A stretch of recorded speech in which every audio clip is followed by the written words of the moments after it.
Saudara Menteri Perdagangan Muhammad Lutfi menginisiasi pertemuan Menteri Ekonomi ASEAN atau Asian Economic Minister Special Meeting pada 17 hingga 18 Mei 2022 di Nusa Dua, Bali.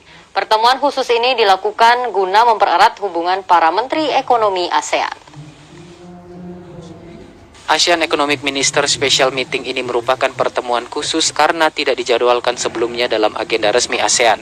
Pertemuan ini diinisiasi Menteri Perdagangan RI Muhammad Lutfi dalam upaya memperkuat sentralitas ASEAN dalam menghadapi dinamika global dan integrasi ekonomi di kawasan.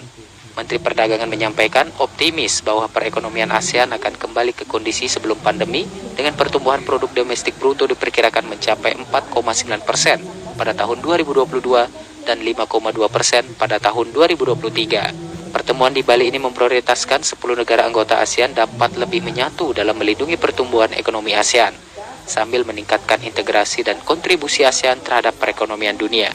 Permasalahan-permasalahan yang kita hadapi dengan adanya perang dan adanya perubahan climate change yang menyebabkan harga-harga semakin tinggi.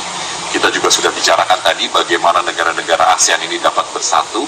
Kita akan mempromosikan kegiatan usaha di mana supaya kekuatan-kekuatan ASEAN ini bisa keluar lagi. Dan ini salah satunya adalah bagaimana kita menyikapi produksi bersama untuk kita bisa tukeran barangnya sama-sama di dalam ASEAN dan menunjukkan supaya ASEAN relevan again.